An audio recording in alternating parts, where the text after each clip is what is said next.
Alright, so here's the deal. I recorded the Cinderella video before I recorded the last few videos that I uploaded. And looking back at the Cinderella video, I just felt like I've done better before. It wasn't terrible, but it didn't have very many jokes, and my line delivery was a little bit underdone. Still, I think I did have a few interesting things to say about Cinderella. I'm feeling a bit better about the Sleeping Beauty video that I recorded, so I decided that I would combine the Cinderella video and the Sleeping Beauty video into one, so that hopefully anyone who sees the worst Cinderella video would also see the better Sleeping Beauty video. The Cinderella video isn't horrible, it's just not as good as it could have been. If you're losing patience with the Cinderella video, please hang on until the Sleeping Beauty video kicks in. Or you can skip ahead to the Sleeping Beauty video. Enjoy. Welcome to Couple Reviews, where we bend over backwards to make sense of old-fashioned cartoons. Today we're talking about Cinderella and Prince Charming as they were in the 1950 film. I'm going to be refraining from talking about Cinderella 3, but not for the reason you're thinking. Everyone knows that the straight-to-DVD Disney sequels are terrible, however Cinderella 3 is actually the exception to the rule. I'm not talking about Cinderella 3 in this video because it deserves a video of its own at some point. Early on, Cinderella is established as someone who deserves to look like a princess, but is treated as a slave by her stepmother and stepsisters. What's interesting is that we as the audience see the goal to be getting Cinderella out of this situation and into her role as princess. But for most of the movie, Cinderella isn't actually motivated to make that happen. She talks about wanting to go to the ball, but not because she thinks she has a chance of bagging the prince. As far as she knows, the ball isn't going to change her life, it's just going to be a fun thing to do. In fact, throughout the whole film, there's a sense that this whole story is about getting these two together, but neither of them realizes that. Cinderella talks about believing her dream will come true, but she declined to say what her dream was. It was a lovely dream. What kind of a dream? Can't tell. 'Cause if you tell a wish, it won't come true. It's presumable that her dream is to find love like most other Disney princesses, but there's little evidence that that was her motivation for going to the ball. So Cinderella is actually the only eligible maiden who isn't going to the ball in hopes of securing marriage with the prince. And this lack of intent to marry is arguably a big contributor to them ending up married. More on that later. Cinderella gets herself ready to go, but the stepsisters destroy her dress only for the fairy godmother to appear and give her all the stuff she needs for free. I heard that Cinderella was Walt Disney's favorite Disney princess because she worked so hard. The problem is that Cinderella's reward seemingly isn't caused by her hard work. Unless it is. What I mean by that is, the fairy godmother gives her the dress and coach without Cinderella putting any work in to get them. Sure, Cinderella puts in a lot of hard work, but what she gets isn't the results of her own efforts. Unless the fairy godmother chose to reward Cinderella specifically because she had earned it with her hard work and kindness to the animals in the house. That's certainly possible, but you kinda have to make assumptions. Like Snow White and the Seven Dwarfs before it, this film leaves a lot of things vague. So headcanons are pretty much mandatory. She just says that she's Cinderella's fairy godmother, but she never explains why that is. So this is as good an explanation as any. An interesting detail is it seems like neither Cinderella nor the prince went to the ball expecting to find their actual spouse there. Before Cinderella showed up, the prince was bored with the whole thing, and he was frustrated with the king for setting this up. Effectively, the prince is immune to the criticism of people thinking he just set this whole thing up so he could choose the hottest of all the maidens in land. Even if all these other girls were set up for disappointment, that wasn't actually his fault. Now this film is definitely going with love at first sight, at least from the prince's side of things. At a glance, it seems like the only reason that he's interested in Cinderella was because she's hot, but let's take another look at this scene. When he first sees her, he can barely see her face, and there's more that he's seen besides her appearance. The prince has been rolling his eyes at girls who are just after the princess status all night. When he sees Cinderella, she's not looking at him, and she's looking at the palace. She displays gratitude to be there, rather than acting entitled to a marriage with him, like, for example, the stepsisters. It's arguably not her physical hotness as much as it was her childlike wonder that the prince was drawn to. What I mean to say is that if you're going with love at first sight, this is how you do it, by having the beholder see the other person's personality. I get the sense that other versions of Cinderella don't understand this concept, and think that the only way for them to be taken seriously is if they've met before. I'm not saying it's bad for them to have met before, unless it is an execution, Remember how I said that the prince wasn't setting the other girls up for disappointments and wasting their time because the whole thing wasn't his idea? If I'm remembering things correctly, in the live-action remake, it was his fault because he set this whole thing up in hopes of finding specifically her. Also, in the live-action version, we're supposed to believe that they fell in love in the span of a few minutes, whereas in the animated version, they had a few hours. So he chooses to dance with Cinderella, and that leads to them going outside.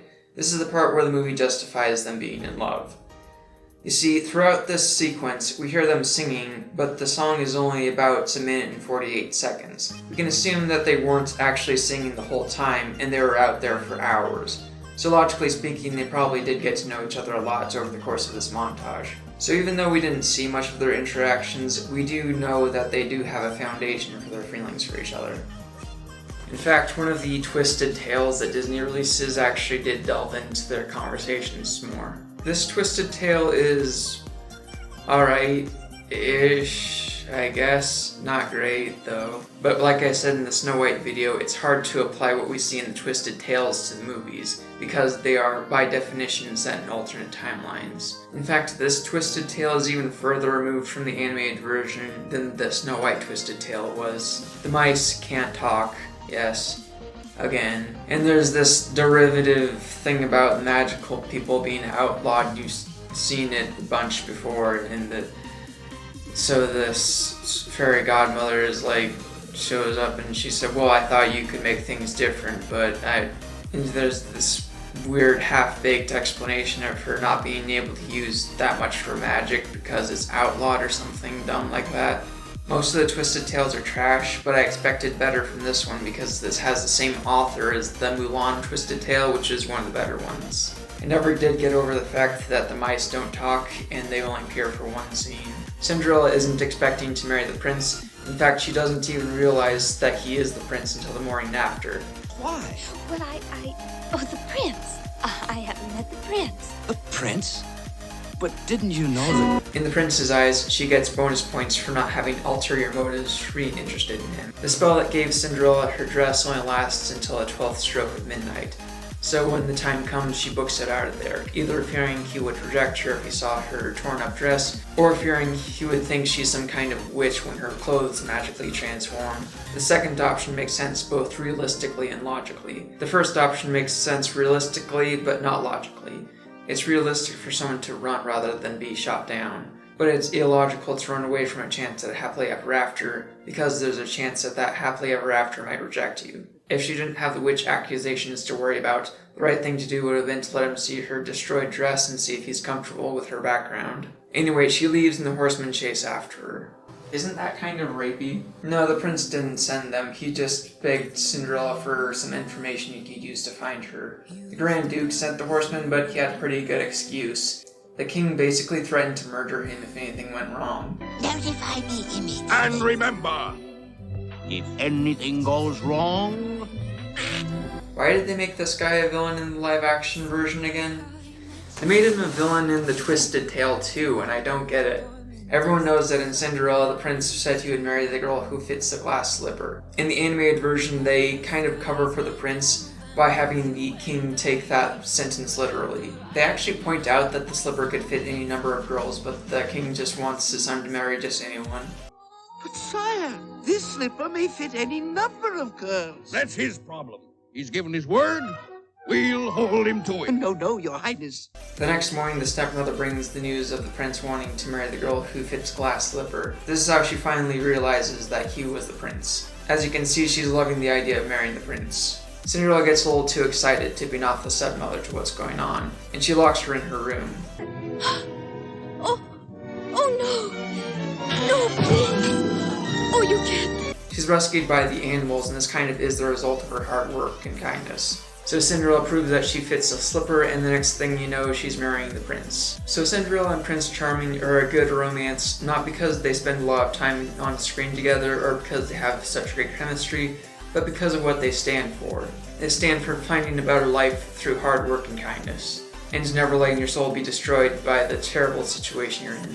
I'm going to be ranking the Disney princess romances as I go. Note that I'm ranking the romances themselves, not necessarily the movies. So when I one day rank Anna and Kristoff below Rapunzel and Eugene, that does not mean that I'm ranking Frozen below Tangled. Right now, in terms of Disney princess movies, I've only reviewed Snow White and the Seven Dwarfs, Cinderella, and, if you count it as a Disney princess film, Encanto. For the sake of ranking these films in order, let's just say that Encanto is not a Disney princess film. That means we're ranking just Snow White and her prince, and then above that is Cinderella and her prince, for now.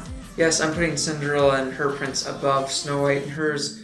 Cinderella and her prince had more in-universe time together, and they have bonus points for singing together rather than one after the other. Welcome to Couple Reviews, where there's no problem that can't be solved by killing dragons and kissing maidens. Out of all the classic era Disney films, and by classic era, I mean when Walt Disney was still alive, Sleeping Beauty is my favorite Disney film from the classic Disney era. I know that Eugene from Tangled is objectively the best Disney prince, but Philip from Sleeping Beauty is my personal favorite Disney prince. Philip is smooth and cool and heroic, and I will never forgive Maleficent's 2014 for what it did to his character. Maleficent's 2014 is, with no exaggeration, my least favorite film ever made. That is not a joke. I hate Maleficent's 2014 more than any other film I have ever seen. The animated Sleeping Beauty doesn't have enough strong female characters in it. Silence! There is so much more gender equality in Sleeping Beauty than there is in Maleficent. Sleeping Beauty is a film where three middle-aged ladies rescue a prince from a woman who is the most powerful character in the whole film. And Sleeping Beauty does not get enough credit for that. People don't realize it, but the three good fairies really are the stars of the film. They had more screen time and dialogue than anyone else did. Maleficent's 2014 is a film where all the men are either evil, stupid, or a willing slave. And the wonderful trio of ladies is replaced with a band of incompetent gremlins. But Maleficent 2014 is a story for another day. Today we'll talk about a good film. We begin with the holiday declared in honor of Aurora's birth. As the narrator informs us, the kings have agreed that one day Prince Philip and Princess Aurora will be married. Oh, to her his gift he brought, and looked unknowing on his future bride. Don't worry, kids, she'll be hot eventually. The three good fairies arrive to give their gifts. Flora gives the gifts of beauty. See, she'll look great when she grows up. Fauna gives a gift of song. That goes a long way in these movies. And Merryweather would have given her the gift of happiness, as was officially stated, but she's interrupted by the entrance of one of the best Disney villains of all time.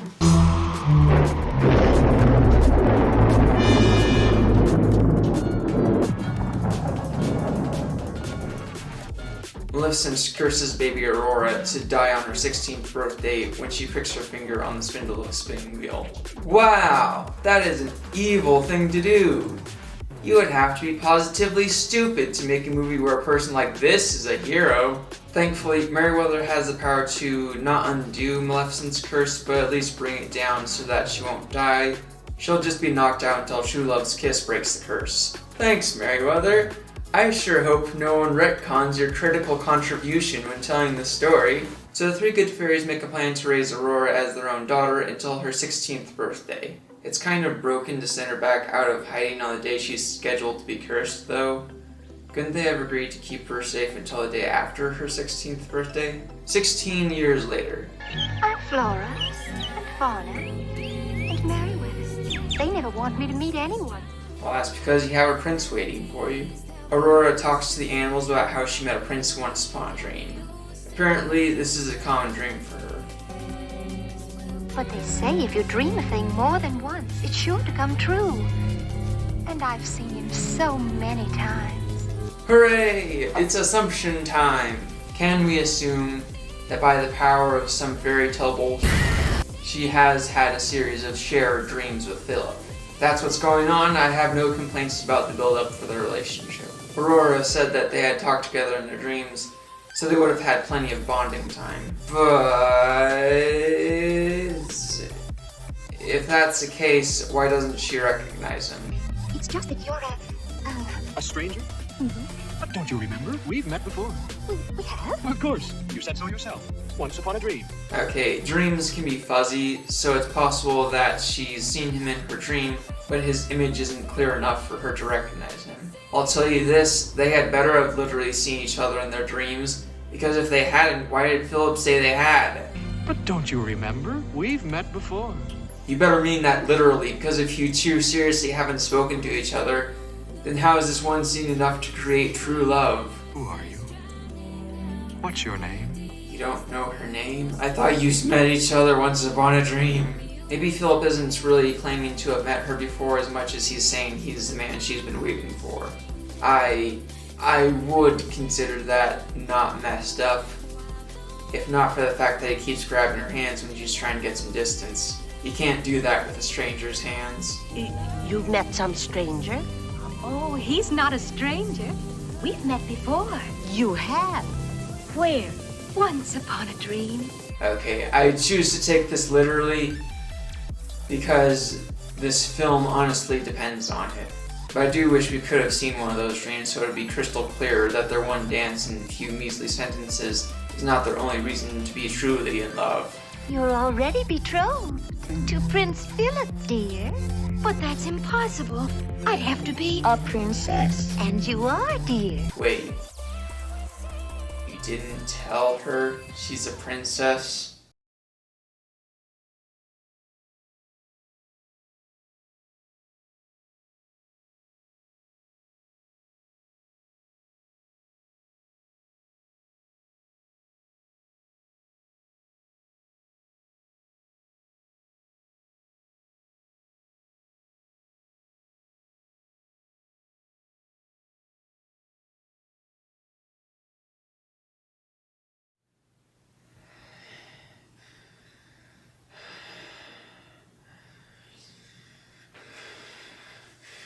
You're telling me that her whole life she didn't know who she was? What have you done? What have you done? Do you know how damaging this is? Do you have any idea how damaging this is? She's had 16 years to make her own life plans, and whatever she's come up with is out the window. She's supposed to be a queen someday, and she's had no preparation for that. Aren't royals supposed to have some sort of long education to prepare them for their royal responsibilities? Does Aurora know anything about economics? Whose idea was it to not tell her anything? I demand to know. So, it's time to talk about Twisted Tales. I don't have the copy this time, but I've read it a while ago. It's not great, but they did touch on a few things like how she's had no preparations for her queenly responsibilities. I thought the relationship between Aurora and Philip was good in the Twisted Tale, but it kind of meanders too much. And it does this really weird thing where it tries to have Maleficent be a little bit sympathetic, even though we're seeing her literally do blood sacrifices to keep herself going. I'm not really recommending it, but it's like one of the least awful ones from that author. Like the Twisted Tales are made by different authors, and she's normally much worse than this. I don't have too much to say on it because it's been such a long time since I read it. So Aurora's reaction to being told she's a princess is, I can't be a princess, I told the boy I would meet him tonight. Wait, you said you met Philip once upon a dream. You also said that the man you met once upon a dream was a prince.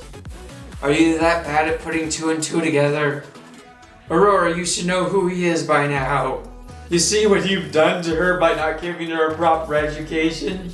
She's stupid and she's going to run the kingdom. God help us all. But you must never see that young man again. Oh, no. No. I can't believe it. No. No. And we thought she'd be so happy. So in case you haven't been keeping track of things, Aurora and Philip are betrothed to each other. They met and fell in love without knowing that they were the person they were each betrothed to, and now they each think that there's some other person they're betrothed to. Aurora has accepted her doom to be in a loveless marriage with this non-existent other prince, but your boy Philip is not about to be told who he can and cannot marry. Philip talks to his father, King Hubert, and tells him that he's going to marry a peasant girl. Hubert is not having it, but his forbidding has no power over Philip. And I command you to come to your senses! And marry the girl I love. Exactly! Goodbye, Father. Goodbye, Father! Marry the girl you... No! So Philip is willing to defy the betrothal while Aurora isn't. In Aurora's defense, she doesn't have the royal confidence to do what she wants. She doesn't think of the king as her father, she sees the king the way a peasant would see the king. She can't imagine herself defying the king's decision and getting away with it. Whereas Philip has had his whole life to measure the amount of wrath his father is willing to put on him. So Aurora cries about her betrothal. As is thy right and royal duty. Aurora's parents really messed her up. When this is over, she's probably going to turn evil and try to kill everybody. I mean, she has more reason than anyone else to hate the kings. She just got shoved into this new life she didn't want and didn't know was coming. He has no preparation for this. And sure, she might love Philip now, but think about it. He's had the preparations, he's going to be a king, and he can't do it all himself. He's going to expect her to pull her weight in the decision making. She's not going to know how to do that. So someday she's just going to snap and go on a murder rampage, and she's probably going to die in the process, and then Philip will have to find some other princess out there. Maybe one that has a bit more of a healthy relationship with her parents, maybe someone who has the preparations but also has a unique perspective. Maybe someone like him who has some battle skills and can stick up to authority figures, but also someone whose personality contrasts with his to even him out. But wherever is he going to find a princess like that? A time has come for Aurora to prick her finger on the spindle of the spinning wheel, and out she goes. Flora hears from Hubert that Philip met a peasant girl once upon a dream, and at least Flora has the mental capacity to figure out who's who. So now that they know that Philip and Aurora are in love, they know that Philip is just what they need to break the curse. Unfortunately, Maleficent is 5 steps ahead of everybody and is waiting to jump Philip at the cottage. Side note, I've never heard anyone else point out this odd detail. On the way to the cottage, Philip whistles, just whistles, and once he gets to the cottage, he does not speak for the rest of the movie. Watch the movie for yourself. In every scene with him from this point forward, Philip never talks even when there's someone talking to him. Maleficent speaks to him in the dungeon, but he doesn't talk back. Flora tells him about the dangers in front of him, and he silently agrees to face them. He just doesn't talk anymore, and he keeps it up all the way to the end. And it's not like he is a man of few words before this point. He doesn't even make any grunting sounds or anything. I don't know if they misplaced his voice actor or if his vocal cords were damaged when he was kidnapped or what happened. Also, Aurora doesn't talk anymore either. She's asleep for a good chunk of the movie, and she stays quiet after she wakes up. Just remember that the next time you watch Sleeping Beauty and you'll see what I'm talking about. Philip puts up a good fight, all things considered, but that doesn't last long. But gently, my pets, gently. I have plans for our royal guest. I like the way you phrased that. What kind of plans do you have for him? Now, Philip, think about your opportunities while you're in prison. You have a perfectly valid excuse for whatever might happen. Aurora can't be upset with you for cheating because, for all you know, Aurora stood you up on your first date. Also, you get to say I had to go along with whatever while I was in prison or else. You have unlimited excuses, so just keep that in mind during your stay. The 3 good fairies travel to the Forbidden Mountain with plans to rescue him. However, Maleficent gets to herself first and enacts her plans. So, Cougar, what you got planned for this poor, handsome young man in your dungeon?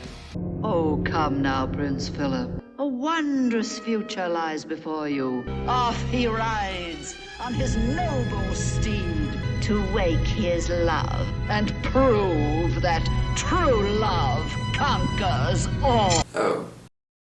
She just taunts him with the story of him not getting out of there until he's an old man. What a monumental opportunity that has gone to waste. Well, at least we've come to the good part. The 3 good fairies give Philip weapons for the fight he's in for and get him his chains off him. This climax is perhaps the best out of all the Disney princess films. They have to survive Maleficent's forces and powers all the way from the pit of her dungeon to the bridge of King Stephen's castle. The music makes you feel all the urgency and danger Philip is in.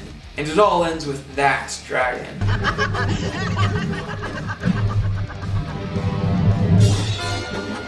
But what is a dragon against a man in love? Thou sword of truth, fly swift and sure, that evil die and good endure.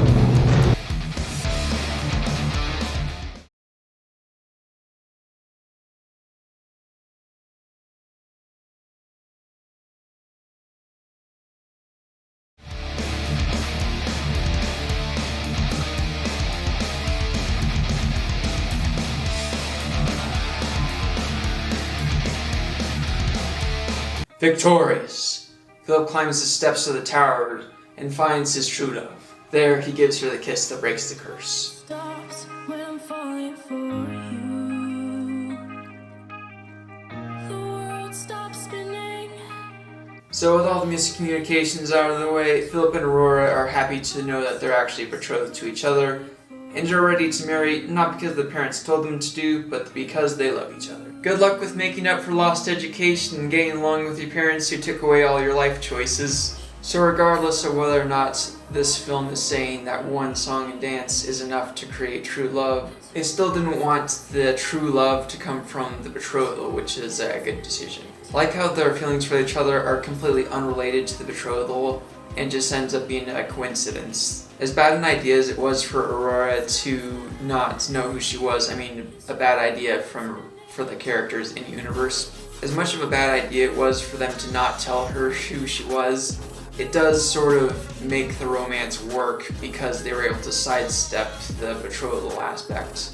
And it allows them to not be classist by only liking each other because they're royal. For the entire movie, the kings, the three good fairies, and Maleficent are all trying to decide Aurora's fate for her. Philip isn't just a hero because he kills a dragon and saves her from a curse. He's a hero because he wants Aurora to make her own decisions. So time to rank the first three Disney princess romances. Big shocker, I'm putting this one on top so far. So we have them from weakest to best: Snow White and her prince, Cinderella and Prince Charming, and Aurora and Philip.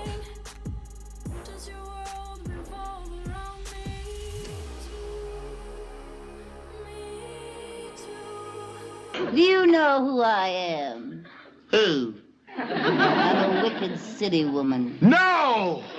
like your mother warned you about. Oh, dear. Have mercy. What are you fixing to do? I'm gonna vamp you. You are?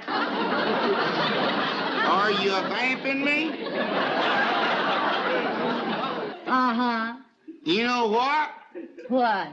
I like it. You do? Yeah, this is more fun than skipping rocks. Vamp me some more. No, and I better go home. No, come back. City woman, where you at, you little heifer? I'll find you if I have to stay here the rest of my born day. So remember to like, comment, subscribe, ring the bell, and kill a dragon.